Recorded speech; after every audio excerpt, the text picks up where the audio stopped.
हाय मित्रांनो, नमस्कार. नवीन वर्ष लवकरच येतं आहे. नवीन वर्षाचा काहीतरी नवीन संकल्प करा. स्टॉक मार्केटमध्ये गुंतवणूक करण्याचा, नवीन स्किल शिकण्याचा, स्टॉक मार्केटमध्ये आपला पोर्टफोलिओ ग्रोथ करण्याचा आणि हे तुमच्यामध्ये एक नवीन नॉलेज ॲड व्हावं. मार्केटकडे बघण्याचा तुमचा दृष्टिकोन बदलावा. इन्व्हेस्टमेंट करत असताना कशा पद्धतीनं अभ्यास केला जातो, कशा पद्धतीनं रिसर्च केला जातो, याच्या संदर्भाचा हा व्हिडिओ जो आहे तो मी या ठिकाणी तयार करत आहे. व्हिडिओ कोणत्याही परिस्थितीत स्किप करू नका, कारण खूप इम्पॉर्टंट व्हिडिओ असणार आहे तुमच्यासाठी. कारण आपल्याला लाँग टर्मला इन्व्हेस्टमेंट करायचं म्हटलं का नेहमी आपल्याला असं वाटतं की आपल्याला एका मल्टीबॅगर स्टॉक मिळाला पाहिजे, चांगला स्टॉक मिळाला पाहिजे, ज्यामध्ये मी इन्व्हेस्टमेंट केल्यानंतर माझी इन्व्हेस्टमेंट चांगली वाढली पाहिजे, मी इंडेक्सला बीट केलं पाहिजे किंवा इन्फ्लेशनला बीट केलं पाहिजे, अशी प्रत्येकाची अपेक्षा असते. आणि पाठीमागच्या काही दिवसापासून आपल्या इंडियन इक्विटी मार्केटचं व्हॅल्युएशन जे आहे ते खूप एक्सपेन्सिव्ह होतं आणि पाठीमागच्या काही दिवसापासून मार्केटमध्ये प्रॉफिट बुकिंग सुरू आहे, मार्केटमध्ये करेक्शन सुरू आहे आणि ह्या करेक्शनमध्ये खूप चांगले क्वालिटी स्टॉक सध्या डाऊन साईडला आलेत. मग हे मार्केटमध्ये क्वालिटी स्टॉक जर डाऊन साईडला आले असतील आणि आपल्याला जर नवीन स्टॉक खरेदी करायचे असतील तर बाबा अशी कोणती चेकलिस्ट आपण वापरली पाहिजे, जी चेकलिस्ट बघून आपण काय करू शकतो, स्टॉक मार्केटमध्ये इन्व्हेस्टमेंट करू शकतो किंवा त्या कंपनीचं बॅकग्राऊंड तपासू शकतो किंवा स्टडी करू शकतो. हे कशा पद्धतीने नेमके केलं जातं मित्रांनो? तुम्हाला ज्या कंपनीमध्ये इन्व्हेस्टमेंट करायचं आहे, जो स्टॉक खरेदी करायचा आहे लाँग टर्मसाठी, तो करत असताना पहिल्यांदा तुम्ही त्या कंपनीचं मॅनेजमेंट बघितलं पाहिजे. काय म्हणतोय मी? त्या कंपनीचं पहिल्यांदा तुम्ही मॅनेजमेंट बघितलं पाहिजे. मग कंपनीचं मॅनेजमेंट नेमकं कोण आहे, हे कंपनी नेमकं कोण चालवत आहेत, त्या लोकांना ती कंपनी चालवण्याचा अनुभव किती वर्षाचा आहे, त्या लोकांनी ती कंपनी चालवण्यासाठी लागणारं प्रोफेशनल ट्रेनिंग किंवा तसं त्यांचं हायली क्वालिफाईड एज्युकेशनल बॅकग्राऊंड आहे का, किंवा त्या प्रमोटरच्या विरोधात कुठं काही केसेस सुरू आहेत का, ही सगळी माहिती मित्रांनो तुम्ही लाँग टर्म इन्व्हेस्टमेंट करत असताना तुमच्या कंपनीच्या ओनरची तुम्हाला माहिती असली पाहिजे. कारण का तुम्ही स्टॉक मार्केटमध्ये शेअर्स खरेदी करता, ह्याचा अर्थ तुम्ही एक शेअर्स खरेदी करता, याचा अर्थ तुम्ही त्या कंपनीची ओनरशिप राईट करताय किंवा ओनरशिप खरेदी करताय आणि त्या कंपनीची मेजॉरिटी ओनरशिप ही त्या प्रमोटरकडे आहे. मग तो प्रमोटर नेमका कोण आहे हे तुम्हाला माहीत पाहिजे का नको? मग हे कसं माहीत करून घेऊ शकता? त्यासाठी तुम्हाला त्या कंपनीचा प्रमोटरचा स्टडी करावा लागेल. ती कोण लोक आहेत, त्यांचं काय शिक्षण आहे, त्यांना किती वर्षाचा अनुभव आहे ती इंडस्ट्री चालवण्याचा, ह्याची माहिती तुम्हाला काय करायची आहे या ठिकाणी घ्यायचे हे पहिल्यांदा लक्षात घ्या. त्याचबरोबर इन्व्हेस्टमेंट करत असताना ती कंपनीची बिझनेस इथिक्स काय आहेत हे पण तुम्हाला माहीत असलं पाहिजे. बिझनेस इथिक्स म्हणजे काय? कंपनीची बाबा कशा पद्धतीनं बिझनेस इथिक्सवर काम करते, मॅनेजमेंट कुठल्या घोटाळ्यामध्ये तर सहभागी नाही आहे ना, किंवा मॅनेजमेंट कुणाला लाच तर देत नाही आहे ना, अशा काही गोष्टी पण तुम्ही काय केल्या पाहिजे त्या ठिकाणी बघितल्या पाहिजे किंवा त्याचा विचार केला पाहिजे. त्याचबरोबर मित्रांनो कॉर्पोरेट गव्हर्नन्सीमध्ये काय केलं जातं किंवा कंपनीचे वेगवेगळे डायरेक्टर नियुक्त करावे लागते. मग हे डायरेक्टर म्हणून कंपनीनं कुणाला नेमलंय, किती लोकांना नेमलंय, किती कालावधीसाठी हे डायरेक्टर नेमलेत, आणि ह्या डायरेक्टरमध्ये परत असं तर नाही ना काय की बाबा नवरा MD आहे, पत्नी CEO आहे, मुलगा डायरेक्टर आहे, मुलगी डायरेक्टर आहे, जावाई अजून कोटला तर डायरेक्टर आहे, असं तर काय कंपनीने केलं नाही ना. हे पण तुम्ही काय केलं पाहिजे त्या ठिकाणी बघितलं पाहिजे, हे पहिल्यांदा लक्षात घ्या. म्हणजे ती कंपनी किती पारदर्शकपणे काम करते हे तुम्हाला माहीत असलं पाहिजे. दुसरं मित्रांनो, ज्यावेळेला तुम्ही बिझनेस इथिक्स आणि कॉर्पोरेट गव्हर्नन्सीचा मुद्दा येतो, त्यामध्ये अजून एक मी तुम्हाला उदाहरण सांगतो. तुम्हाला माहिती आहे पाठीमागं आपल्या इकडं 10 वर्षापूर्वी 26/11चा हल्ला झाला आणि ह्या 26/11च्या हल्ल्यामध्ये आपल्या देशावरती प्रचंड मोठा आघात झाला. मुंबईच्या ताज हॉटेलवरती हल्ला झाला, त्यामध्ये हजारो निरपराध लोकांचा बळी गेला आणि हे भ्याड कृत्य जे आहे गव्हर्नन्सीनुसार, मॅनेजमेंटच्या डिसिजननुसार हे जे टेंडर आहे हे कुणाला दिलं पाहिजे, तर हे टेंडर मेनली तुम्ही मित्रांनो ज्या कंपनीनं सर्वात कमी प्राईसची लिलावा भरला आहे त्या कंपनीला दिलं जातं. आणि ॲक्च्युली झालं तिथं उलटं. ज्यावेळेला हे टेंडर ओपन करण्यात आलं, म्हणजे लिलावा प्रोसेस ओपन करण्यात आली, त्यावेळेला लक्षात आले XYZ कंपनीनं टेंडर भरलं, यांना टेंडर देऊन टाका. त्यावेळेला रतन टाटा यांनी ह्याला विरोध केला. ह्या कंपनीला आपण टेंडर देऊ शकत नाही कारण आपले काही बिझनेस एथिक्स आहेत. सगळ्यांना आश्चर्याचा धक्का बसला. असं कसं काय? आणि कॉर्पोरेट गव्हर्नन्सनुसार, ट्रान्सपरन्सीनुसार आपला पैसा वाचायला पाहिजे, आपला खर्च वाचायला पाहिजे, कमी पैशात जी व्यक्ती काम करायला तयार आहे पण त्याला ते काम दिलं पाहिजे. पण रतन टाटाने सांगितलं नाहीये. का? कारण ही कंपनी मूळची पाकिस्तानची आहे. ज्या निर्लज्ज लोकांनी आपल्या देशावरती हल्ला केला, आपलं प्रचंड मोठी हानी केली देशाची, त्या लोकांना परत आपलं रेन्युएशनचं काम देणं हे बरोबर नाही आहे म्हणून सांगितलं. आणि त्यांनी ते लिलावा कॅन्सल केला, त्या कंपनीला रिजेक्ट केलं. म्हणजे ह्याला बिझनेस इथिक्स म्हणतात. ती कंपनी असे काय बिझनेस इथिक्स तर फॉलो करत नाही ना, हे पण तुम्ही बघितलं पाहिजे. कारण चांगल्या बिझनेस इथिक्सवरती बिझनेस उभा राहतो. पैसा आज ना येईल, उद्या येईल, पण आपली जी प्रतिमा ह्या देशानं मलिन करण्याचं काम केले ज्या देशातल्या लोकांनी किंवा ज्यांनी आपल्या देशाच्या सुरक्षिततेचा प्रश्न निर्माण केला, त्या देशाला आपण एकही रुपयाची मदत नाही केली पाहिजे किंवा त्या कंपनीला कुठलंही टेंडर दिलं नाही पाहिजे, असा ठाम विचार जो आहे तो त्या ठिकाणी रतन टाटांनी मांडला होता आणि त्या कंपनीला देण्यात आलं नाही, हे पहिल्यांदा लक्षात घ्या. त्यामुळं कॉर्पोरेट गव्हर्नन्सीमध्ये आणि बिझनेस इथिक्समध्ये असे तुम्ही पॉईंट जे आहे ते बघितलं पाहिजे. दुसरं मित्रांनो, कंपनीमध्ये ज्यावेळेला तुम्ही इन्व्हेस्टमेंट करता आणि कंपनीचे वेगवेगळे शेअर होल्डर असतात, त्यामध्ये मायनॉरिटी शेअर होल्डर जे आहेत ह्यांचा विचार प्रमोटर करतोय का नाही हे तुम्ही बघायला पाहिजे. मायनॉरिटी शेअर होल्डर म्हणजे बाबा किरकोळ जे इन्व्हेस्टर आहेत, ह्यांच्या संदर्भात कंपनीचं काय मत आहे, ते नेमकं कशा पद्धतीनं काम करतात हे तुम्ही काय केलं पाहिजे त्या ठिकाणी बघितलं पाहिजे. बऱ्याच वेळेला काय होतं माहिती आहे का, हे जे शेअर्स होल्डर असतात मोठे, ते मायनॉरिटी शेअर होल्डरचं हितसंबंध राखत नाहीत, त्यांची काळजी घेत नाहीत. जसं की बाबा मार्केट प्राईजनं शेअर विकणं असेल किंवा अगोदरच माहिती लीक करणं असेल, त्यामुळे बऱ्याच वेळेला रिटेल ट्रेडरचा, रिटेल इन्व्हेस्टरचा प्रचंड मोठा नुकसान होतं. दुसरं मित्रांनो, हे करत असताना हे जे प्रमोटर लोक आहेत, हे चोरून कुठं शेअर्स तर खरेदी करत नाहीत ना, किंवा चोरून शेअर्स तर विकत नाहीत ना, हे पण तुम्हाला बघायला पाहिजे. काही प्रमोटर असतात, काय करतात माहिती आहे का, आपल्या कंपनीचा भविष्यात प्रॉब्लेम येणार आहे, काहीतरी अडचण येणार आहे, आपल्याला बिझनेस करणं चॅलेंजिंग बनणार आहे, मग आपला लॉस होणार आहे ह्याच्यामध्ये, मग आपण काय करूया, सध्याच्या कंडिशनला आपले शेअर्स विकून टाकूया. काय करूया, सध्याच्या कंडिशनला आपले शेअर्स विकून टाकूया मार्केटमध्ये. आणि ही लोक शेअर्स विकतात आणि हे शेअर्स त्यांनी विकल्यामुळं मार्केटमधला शेअर्सचा डिमांड आणि सप्लाय मिसमॅच होतो. म्हणजे मागणी जेवढी आहे शेअर्स त्याच्या मानानं पुरवठा प्रचंड वाढतो आणि पुरवठा प्रचंड वाढल्यामुळं समोर खरेदी करणारे इन्व्हेस्टर नसतात. या पार्श्वभूमीवर स्टॉकच्या किमती पडतात आणि किमती पडल्यामुळं स्टॉकला इव्हन लोअर सर्किट पण लागतं.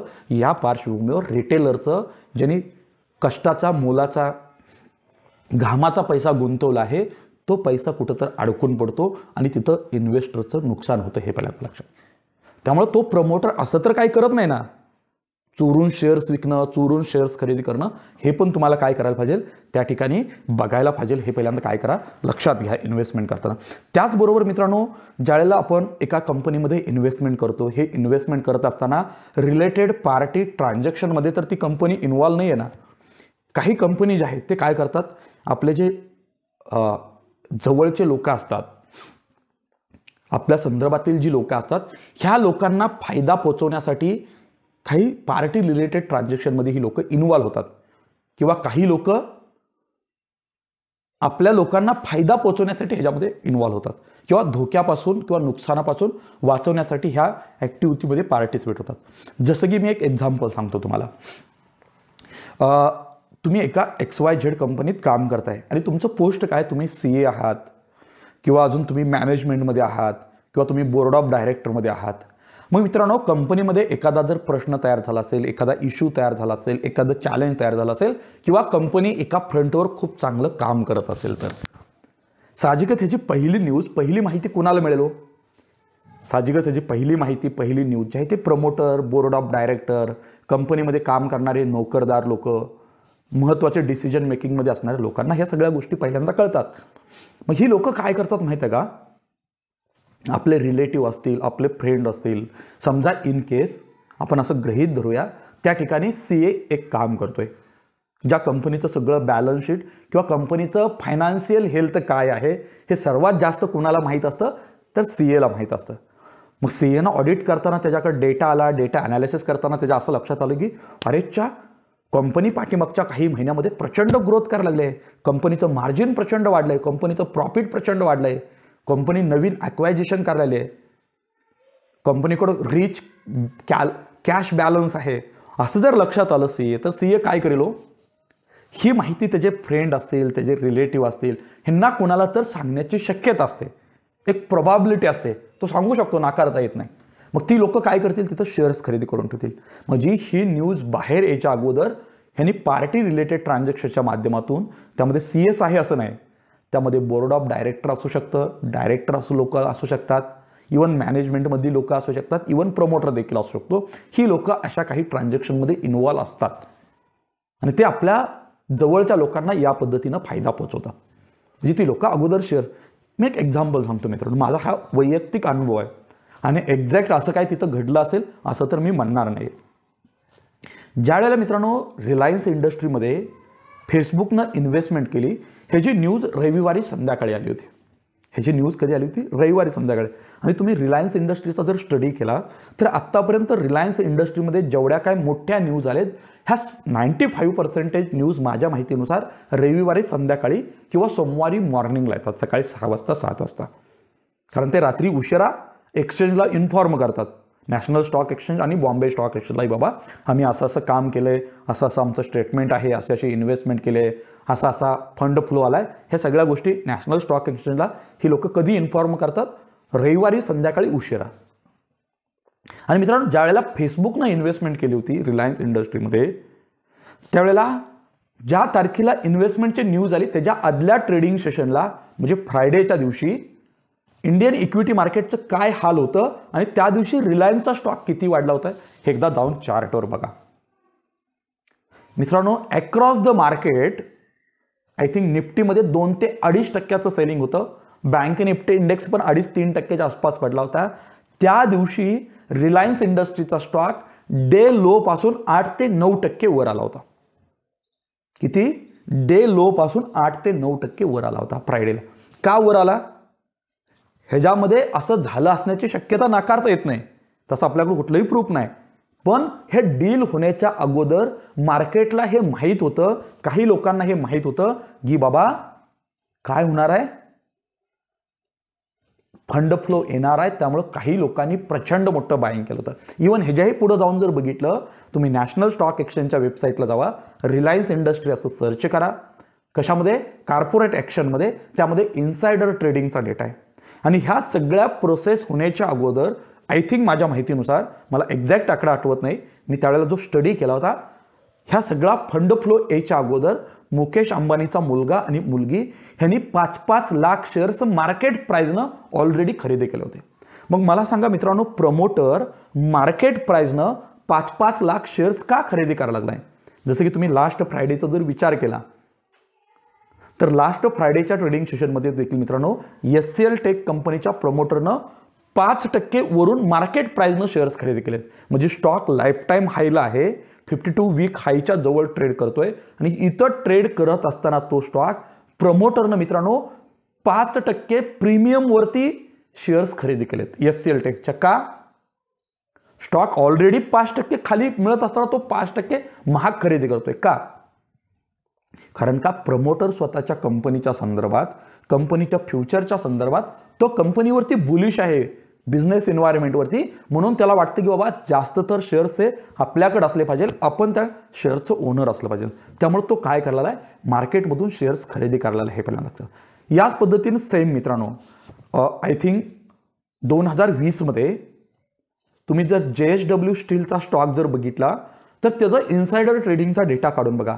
दररोज त्यांचा प्रमोटर मार्केट प्राइसनं काही लाख शेअर्स खरेदी करत होता. काय म्हणतोय मी? दररोज त्यांचा प्रमोटर मार्केट प्राइसनं काही लाख शेअर्स खरेदी करत होता. आणि हे 1 ते 2 महिने सुरू होतं.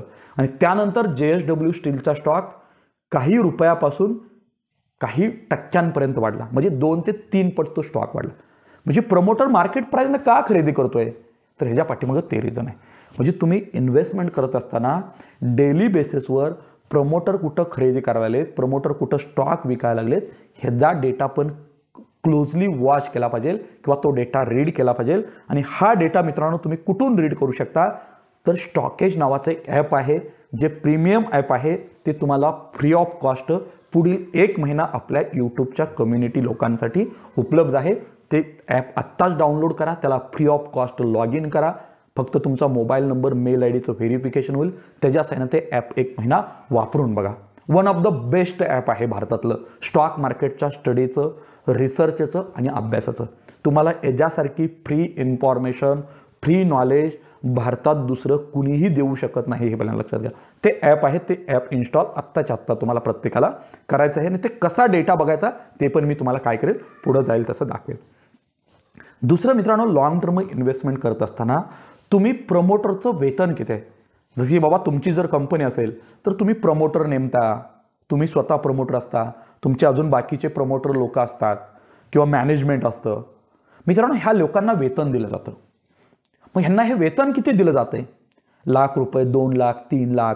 त्यांची जी लायबिलिटी आहे, त्यांची जी रिस्पॉन्सिबिलिटी आहे, त्याच्यानुसार त्यांना काहीतरी सॅलरी देण्यात येत असेल.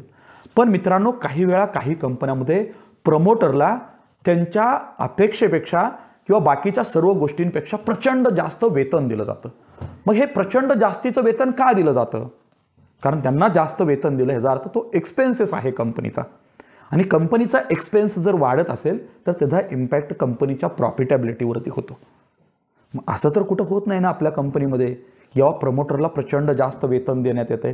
असं असेल तर तिथं पण तुम्हाला इन्व्हेस्टमेंट करत असताना मित्रांनो काही प्रमाणात काळजी करायची आहे, हे पहिल्यांदा लक्षात घ्या.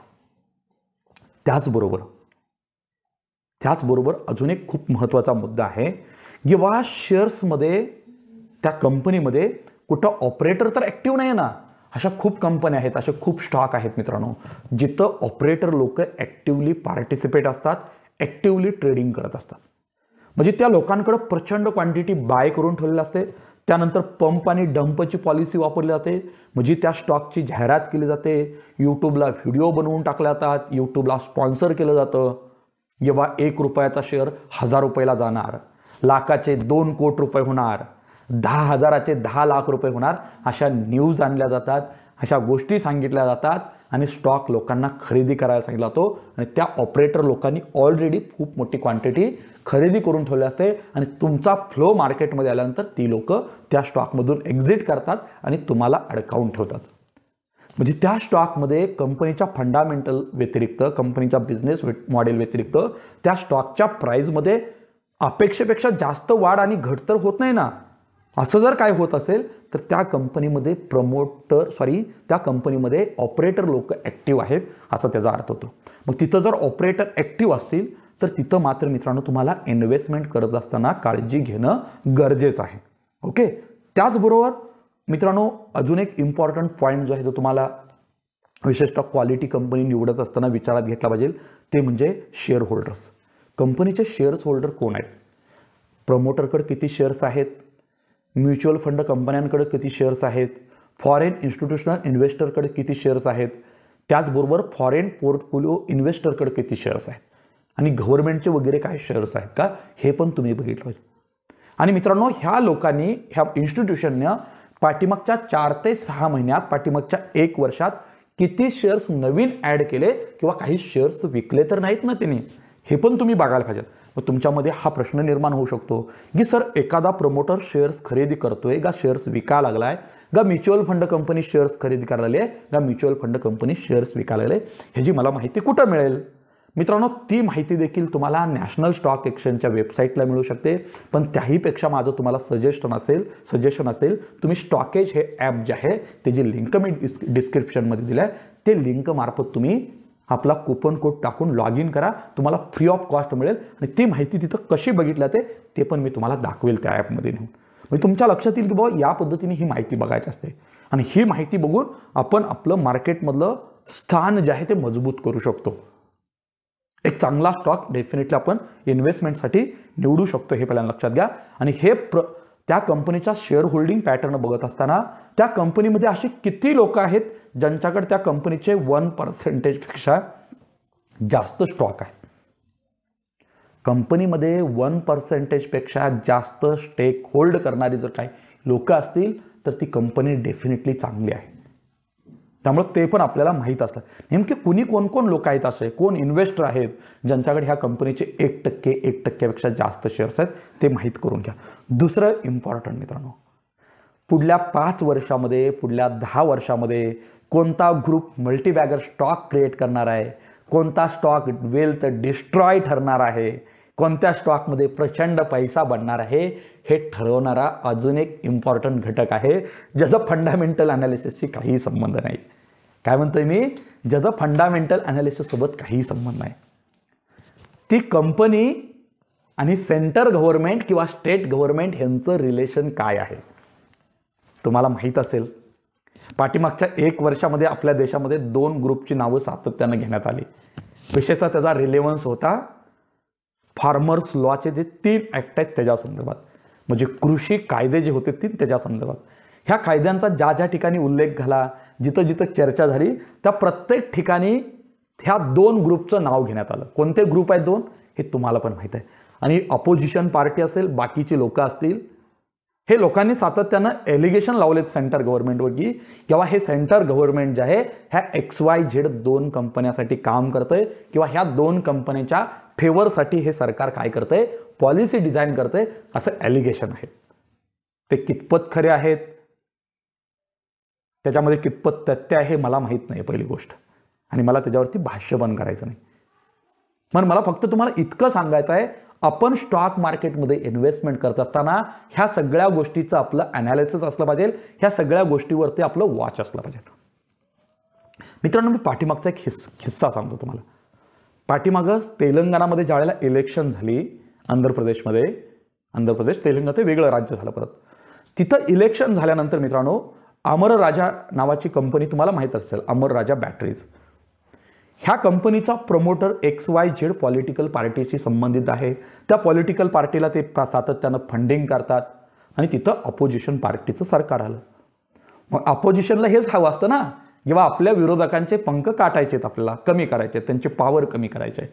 मग त्यांच्या एन्व्हायरमेंट डिपार्टमेंटनं, पोल्युशन डिपार्टमेंटनं अमर राजा बॅटरीच्या युनिटचं चौकशी केली, इन्क्वायरी केली आणि त्यांनी सांगितलं की बाबा तुमची कंपनी राज्यामध्ये प्रदूषण करते, एन्व्हायरमेंट नियमांचं उल्लंघन झालेलं आहे, त्यामुळं तुमची कंपनी का बंद करू नये, डायरेक्ट नोटीस पाठवली.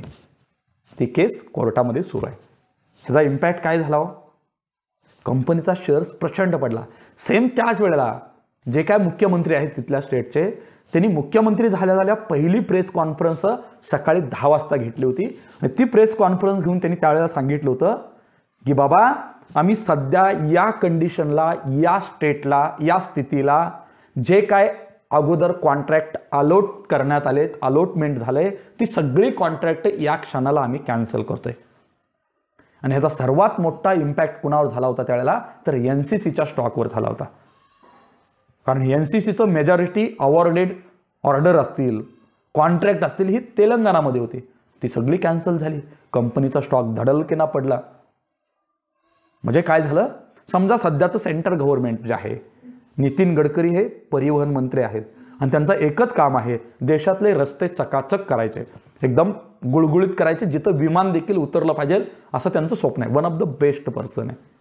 ओके, मग मित्रांनो मला सांगा, नितीन गडकरीने जर उद्या स्टेटमेंट दिलं, हे बाबा आपल्या देशातले सगळे रस्ते ओके झालेत, आपल्याला आता पुढील वर्षापासून कोणताही नवीन रस्ता सुरू करायचा नाहीये, असं जर म्हटलं तर काय होईल?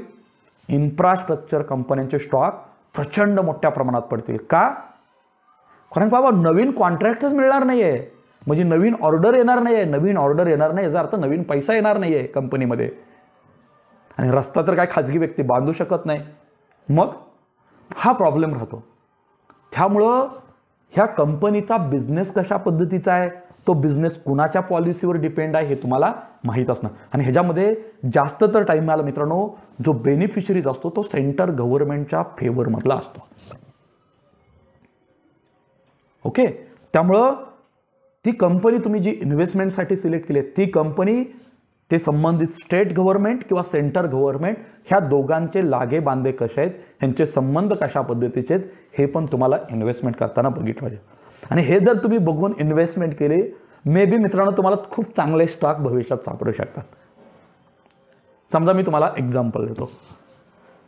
काय, जे काय 2024ला आय थिंक इलेक्शन होईल सेंटर गव्हर्नमेंटचं, परत एक्झॅक्ट आठवत नाही मला.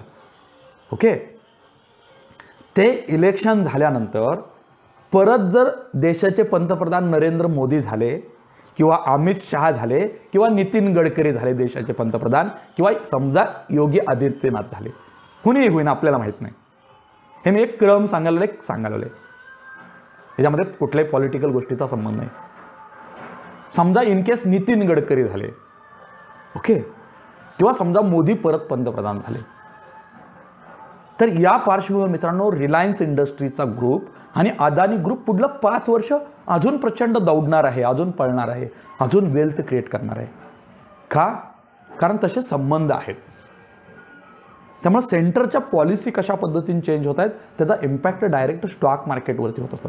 आता मार्केटमध्ये जे करेक्शन सुरू आहे, मार्केटमध्ये जो फॉल सुरू आहे, हा का सुरू आहे? ह्याच्या पाठीमागे एक रिझन आहे. एकतर बजेट येणार आहे, ऑलरेडी गव्हर्नमेंटवर खूप प्रेशर आहेत इकॉनॉमिकली, फायनान्शियली, एक्सपेंडिचर संदर्भाचे, रेव्हेन्यू संदर्भात.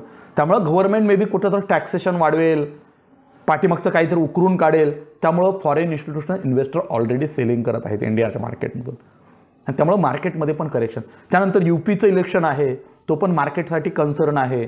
तिथला इलेक्शनचा रिझल्ट कसा लागतो त्यानुसार पुढली पॉलिसी आणि पुढलं डायरेक्शन मार्केट ह्याचा अंदाज घ्यायला आहे नेमकं काय होणार आहे, आणि त्यानंतर मार्केट वाढणार आहे. म्हणजे मार्केटचा आणि पॉलिटिक्सचा याच पद्धतीचा संबंध राहतो. त्यामुळं तुम्ही इन्व्हेस्टमेंट करत असताना आपली कंपनी जी आहे त्या कंपनीचे प्रमोटर असतील, ह्यांचे आणि कुठल्या राजकीय पक्षाचे संबंध कसे आहेत हे तुम्हाला माहीत असलं पाहिजे. दुसरा आणि महत्त्वाचा शेवटचा मुद्दा मित्रांनो, तुम्ही ज्यावेळेला इन्व्हेस्टमेंट करता, मी तुम्हाला सांगते बाबा प्रमोटरचा स्टडी केला पाहिजे, प्रमोटर कोण आहे बघितलं पाहिजे. मी पाठीमागे एक पुस्तक वाचत होतो, मला पुस्तकाचं नाव आठवत नाही एक्झॅक्ट सध्याला. त्या पुस्तकामध्ये असं सांगण्यात आलं होतं की बाबा प्रमोटर कसे राहतात, काय खातात, काय पितात, ते कुठं फिरतात, त्यांचं फ्रेंड सर्कल कोण आहे, ह्या सगळ्यांचा स्टडी ते प्रमोटरच्या ह्याच्यामध्ये करतात. त्याच्यावरून त्या कंपनीचं व्हॅल्युएशन ठरवतात. त्यांनी पुढं असं पण लिहिलं होतं, हे इथंच आम्ही थांबत नाही आहे की बाबा सध्या त्या प्रमोटरची मुलं काय करायला लागलेत. समजा इन केस त्या प्रमोटरला अनफॉर्च्युनेटली काय झालं, तो प्रमोटर एक्सपायर झाला, तर ती कंपनी कोण चालवणार? साहजिकच त्याचे वारसदार चालवणार. मग ते वारसदार तितके कॅपेबल आहेत का ह्याचा पण आम्ही अगोदर स्टडी करतो. मग त्यांची मुलं कुठं शिक्षण घ्यायला लागलेत, कशा पद्धतीचं शिक्षण घ्यायला लागलेत, त्या शिक्षणाचा आणि त्यांचा जो बिझनेस सुरू आहे ह्याचा काही संबंध आहे का? इवन इथंच नाही आहे तर परत त्या प्रमोटरची जी मुलं आहेत त्या मुलांचं फ्रेंड सर्कल कोण आहे. जसं की मी तुम्हाला एक्झाम्पल सांगतो, तुम्हाला मुकेश अंबानी माहीत असतील, त्यांची मुंबई इंडियन्स ही त्यांची क्रिकेट टीम आहे.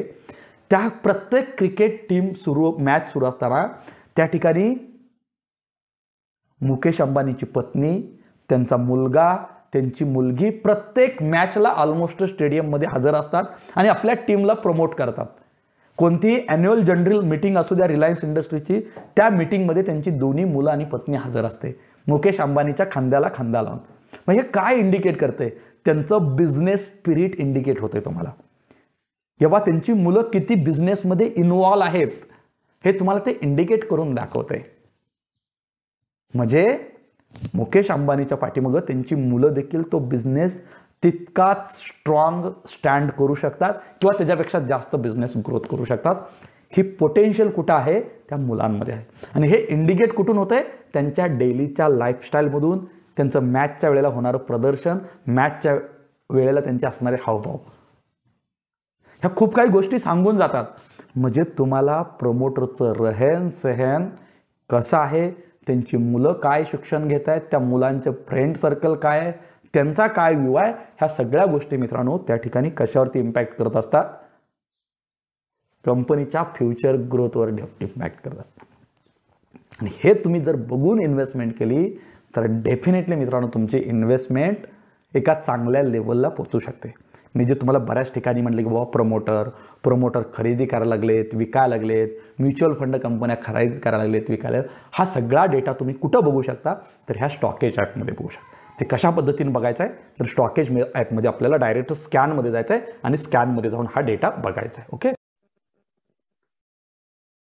मित्रांनो, मी या ठिकाणी तुमच्या समोर स्टॉकेज ऍप जे आहे ते काय केलंय, ओपन केलंय. आणि या ठिकाणी तुम्ही इन्स्टिट्यूशन असतील, प्रमोटर असतील, हे एखाद्या कंपनीचे शेअर्स मार्केटमधून खरेदी करत आहेत किंवा मार्केटमध्ये विकत आहेत, हे नेमकं काय करत आहेत, ह्याची जर तुम्हाला माहिती हवी असेल तर तुम्हाला काय करायचं आहे, ह्या स्टॉकेज ऍपमध्ये यायचं आहे.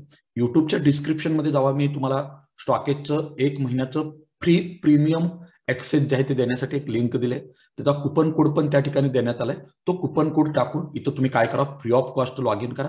1 महिना हे ऍप्लिकेशन वापरून बघा. तुम्हाला फंडामेंटल अनालिसिस आणि बाकीच्या टेक्निकल अनालिसिससाठी one of the best app आहे. तर आपल्याला काय करायचं, प्रमोटरचा डेटा पाहिजे. इथं स्कॅन मध्ये जायचं आहे तुम्हाला. या ठिकाणी मी मार्किंग करतो, हे या ठिकाणी स्कॅनचा ऑप्शन आहे. ह्या स्कॅनवर जर क्लिक केलं तर मल्टिपल स्कॅनचे ऑप्शन जे आहे ते तुम्हाला त्या ठिकाणी दिसून येतील. जसं की स्कॅन मध्ये केल्यानंतर price scan, volume delivery scan, technical scan, fundamental, future, option, candlestick, असे वेगवेगळे स्कॅन आहेत. त्यामध्ये आपल्याला सर्वात जास्त फोकस कुठं करायचा आहे, आपल्या ह्या व्हिडिओच्या रिलेव्हन्सच्या दृष्टीनं फंडामेंटल अनालिसिस. आणि फंडामेंटल अनालिसिस मध्ये परत मित्रांनो शेअर होल्डिंग स्कॅन आणि प्रमोटर प्लेज स्कॅन. कारण कसं असतं, लॉंग टर्मला इन्व्हेस्टमेंट करत असताना स्वतः प्रमोटरच स्वतःचे स्टॉक जर प्लेज करत असेल तर ते आपल्यासाठी गुंतवणुकीच्या दृष्टीने चांगलं. जसं की बाबा प्लेज कोणत्या कोणत्या स्टॉकमध्ये त्यांनी प्लेज सध्या इन्क्रीज केले, अशा कोणत्या कंपन्या आहेत ज्याच्यामध्ये प्लेज इन्क्रीज केलंय किंवा प्लेज डिक्रीज केलंय, किंवा असे कोणते स्टॉक आहेत ज्या स्टॉकमध्ये कोणतंही प्लेज नाही. जसं की मेजर स्टॉकचा जर विचार केला, रिलायन्स इंडस्ट्री असेल, HDFC असेल, इन्फोसिस असेल, Hindustan Unilever, ICICI bank, HDFC, Bajaj finance, या कंपन्यांच्या प्रमोटरनं आजपर्यंत कोणतेही शेअर्स प्लेज केलेले नाहीत. म्हणजे झिरो प्लेज कंपन्या आहेत. म्हणजे तुम्हाला जी कंपनी फंडामेंटली स्ट्रॉंग असते, जी कंपनी इन्व्हेस्टमेंटच्या दृष्टीने चांगली असते, त्या कंपन्यांमध्ये तुम्हाला प्लेजचं वगैरे प्रमाण जे आहे ते बिलकुल दिसणार नाही. जसं की अलीकडचा जर विचार केला, असे मेजर कोणते स्टॉक आहेत ज्याच्यामध्ये प्रमोटरनं प्लेजची संख्या वाढवली, जसं की थायरोकेअर टेक्नॉलॉजी असेल, जेस्टाईल असेल, ओकार्ड फार्मा असेल, त्यानंतर भारत फोर्स असेल, सोलारा ऍक्टिव्ह फार्मा सायन्स असेल, स्पाइस जेट असेल, या कंपनीच्या प्रमोटरनं अलीकडे जे आहेत ते शेअर्स काय केलेत, प्लेजची संख्या वाढवलेली आहे. म्हणजे याचा अर्थ काय होतो, प्रमोटर सध्या अडचणीत आहे, त्यांना पैशाची गरज आहे. या पार्श्वभूमीवर त्यांनी स्वतःचे शेअर जे आहेत ते प्लेज केलेत. जसं की तुम्हाला माहित असेल, आपल्याला जर अडचण असेल इकॉनॉमिकली, फायनान्शियली, तर आपण आपल्या घरातलं गोल्ड जे आहे ते बँकेकडे ठेवतो आणि तिथून पैसे घेतो, म्हणजे गोल्ड लोन घेतो. म्हणजे थोडक्यात आपण त्या ठिकाणी आपलं सोनं जे आहे ते गहाण ठेवतो. किंवा शेत जमीन लोक काय करतात, एखाद्या सावकाराकडे, एखाद्या बँकेकडे, एखाद्या व्यक्तीकडे, इन्स्टिट्यूशनकडे गहाण ठेवते. आपल्या मराठी भाषेमध्ये त्याला एक शब्द वापरला जातो, किंवा प्लेज केला असं म्हणतात. म्हणजे त्या ठिकाणी तारण ठेवतो आणि त्याच्या सहाय्याने आपण ते पैसे घेतो. म्हणजे तुम्ही जर अशा कंडिशनला जात असाल, तुम्हाला तुमचे प्रॉपर्टी, तुमचे शेअर जर प्लेज करावे लागत असेल, तर हे त्या कंपनीच्या दृष्टीनं, त्या कंपनीच्या फंडामेंटलच्या दृष्टीनं योग्य नाही. त्यामुळे तुम्हाला हा डेटा पण काय करायचं त्या ठिकाणी बघायचं आहे. दुसरं शेअर होल्डिंग स्कॅन. बाबा ह्या शेअर होल्डिंग स्कॅन मध्ये मी तुम्हाला सांगितलं, बा प्रमोटर स्वतःचा हिस्सा तर विकत नाही ना, किंवा प्रमोटर स्वतःचा स्टेक जर वाढवत नाही ना, हे तुम्हाला, जसं की बघा या ठिकाणी मेजर कंपन्या ज्यामध्ये प्रमोटर शेअर्स खरेदी करायला लागले. जसं की तुम्ही तिकडे बघितलं होतं, प्लेज पण केलेत त्यांनी शेअर.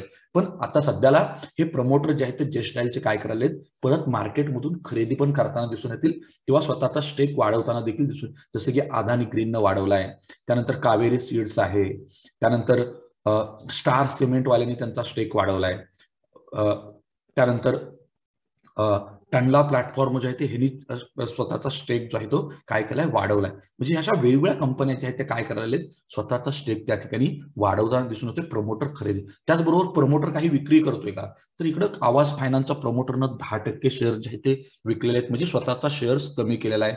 बँक ऑफ इंडिया देखील काय करायला, स्वतःचा शेअर्स कमी करायला त्या ठिकाणी विकताना दिसून येते.